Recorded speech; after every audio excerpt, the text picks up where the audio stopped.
Welcome to this explainer. Today we're tackling a topic that honestly almost everyone completely avoids. But that very avoidance, it's literally costing American families thousands of dollars every single year. When a loved one passes away, families are instantly thrust into this incredibly complex bureaucratic maze. And because nobody really have these conversations in advance, grieving families are forced to figure out rigid deadlines, obscure rules, and hidden financial programs at the absolute worst possible moment, when they're overwhelmed and the least equipped to navigate it all. My goal today is to change that. We're going to look closely at the massive hidden financial stakes of losing a loved one and give you the structured information you need to protect your family's finances before a crisis hits.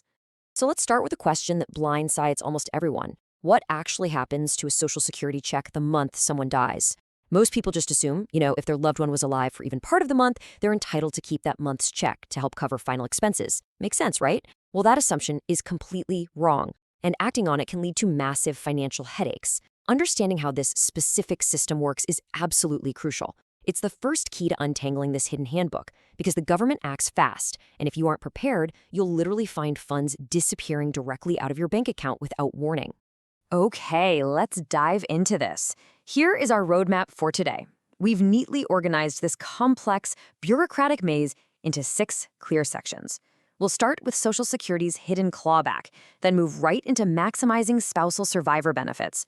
After that, we'll unlock hidden burial assistance, navigate funeral home tactics, talk about stopping Medicare identity theft, and finally, wrap it all up with the final action checklist. Section 1, Social Security's hidden clawback.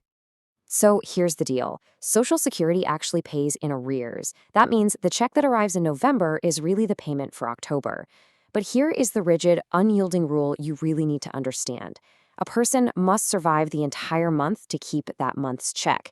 Take a look at this timeline. Let's say someone passes away on November 30th at 11 p.m. Because they didn't survive the whole month of November, they are simply not entitled to November's benefit. No partial payments, nothing.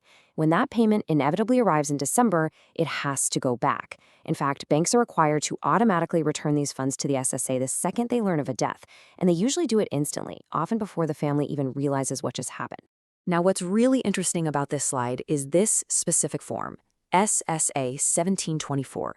It's your hidden tool to get money back if they died early in the month. Let's say your loved one passed away on November 3rd. That December check, which, remember, actually represents payment for October, a month they were fully alive, gets automatically clawed back by the bank anyway. That money is legitimately owed to the family, but the government doesn't just hand it back. You have to explicitly ask for it. You need to call Social Security at 1-800-772-1213 and demand Form SSA 1724 to reclaim those funds. Moving on to Section 2, Maximizing Spousal Survivor Benefits. While that clawback is super frustrating, survivor benefits represent the absolute biggest potential financial loss for a surviving spouse. A widow or widower might be entitled to receive up to 100% of their deceased partner's monthly benefit for the rest of their life, provided that benefit was larger than their own. Let's put a number on that to see the heavy stakes here. If the deceased's benefit was $2,000 a month, that's $24,000 a year. The absolutely crucial point here is that this $24,000 might be lost forever, simply because the surviving spouse didn't know they had to apply immediately. There's no retroactive pay here, folks. The clock starts ticking the moment of death. Every single month you wait to apply is a month of payments permanently erased. But here's a massive roadblock that trips so many people up. Stop right there. You cannot apply for survivor benefits online. There is literally no website portal for this. If you try to figure this out on the internet, you're just going to waste precious time. Survivor benefits require an actual phone call to 1-800-772-1213 or an in-person visit to your local Social Security office. I can't emphasize this enough. Do not delay this step. Every month you wait to make that call is a month of payments lost for good. And hey, while you're on the phone with Social Security or sitting in their office, you also need to ask about this number, $255. This is a one-time lump sum death payment that's been around since 1954. And crazy enough, the amount has never been updated for inflation. Sure, it's a very modest sum, and you have a strict 2-year deadline to claim it. But more importantly, formally applying for this $255 is often the exact trigger that opens the door to that much larger vital survivor benefits conversation. All right, Section 3, Unlocking Hidden Burial Assistance. The average cost of a funeral and burial in the US is steep, right around $8,000 to $12,000. But the sheer scope of hidden funds available to help is staggering if you just know where to look. And this brilliantly illustrates how different systems have massive funds available. Take the VA National Cemetery benefit, for example. If your loved one was a veteran with a discharge other than dishonorable, the VA fully covers the grave site, opening and closing of the grave, perpetual care, a headstone, and a burial flag, all at absolutely zero cost to the family. You just have to call them at 1-800-827-10000. For low-income families, states like Colorado, Indiana, Wisconsin, and Wyoming offer Medicaid-linked assistance up to $1,500, and plenty of county social services have unadvertised funds. Even FEMA gets involved. If a death is tied to a federal disaster, they've distributed over $3.26 billion in assistance. The money is absolutely there, but only if you explicitly ask for it. Next up, Section 4, Navigating Funeral Home Tactics. Look, when grieving families are time-pressured and don't have government assistance, they are uniquely vulnerable to deliberate sales tactics. But you have a powerful shield to fight back, and it's called the FTC Funeral Rule. This is a federal law requiring funeral homes to provide itemized price lists and totally transparent phone pricing if you ask. They legally cannot force you into buying a bundled package of services you don't want or add undisclosed fees. They also can't legally tell you that a casket is required for a direct cremation because, well, it isn't. Knowing this law instantly levels the playing field. And man, you really need that playing field leveled when you look at the economics here.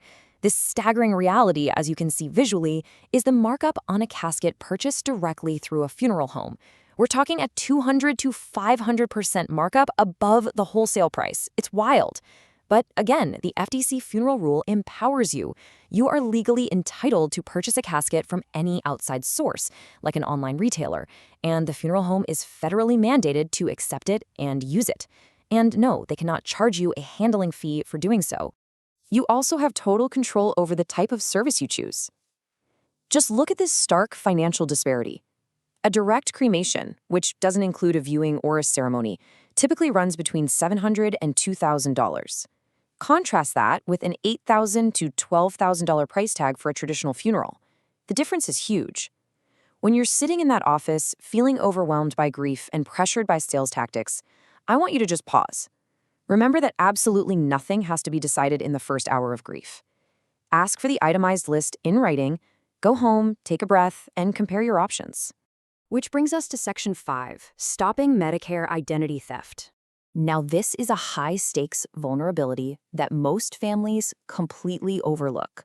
People make the dangerous assumption that calling Social Security just magically fixes everything and updates all the government systems. But actually, scratch that, they don't talk to each other at all. Medicare is a completely separate system with separate records. If Medicare isn't notified promptly, the deceased person's Medicare number remains fully active. And get this, active scammers will literally trade the stolen identities of recently deceased individuals to file fraudulent claims for medical equipment and services. It's awful. You have to call 1-800-MEDICARE separately within the first 2 weeks to shut this down and stop scammers in their tracks. Finally, Section 6, the final action checklist. As we move to and see how this builds, remember the stakes here are thousands of dollars saved and months of potential identity theft prevented.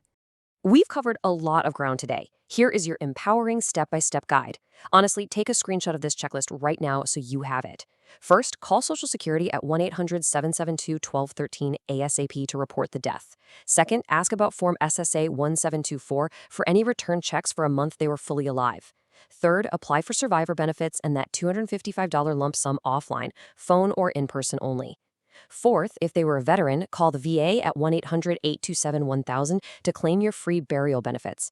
Fifth, call your local county social services to ask about burial aid before you sign any contracts. Sixth, firmly demand FTC itemized price lists from any funeral home. And finally, call 1-800-MEDICARE within the first 2 weeks to lock down their identity. We've unpacked the rules, the hidden forms, and the consumer protections that can absolutely save a grieving family from financial ruin. But all this information, it doesn't help if it stays a secret until a crisis hits. So I'll leave you with this provocative thought. Are your loved ones prepared to navigate this hidden handbook when the time comes? Share this explainer with the people you care about and have the uncomfortable but entirely necessary conversation today, before it's too late. Preparing them now is really one of the most profoundly practical acts of love you can offer. Thanks for joining me and keep learning.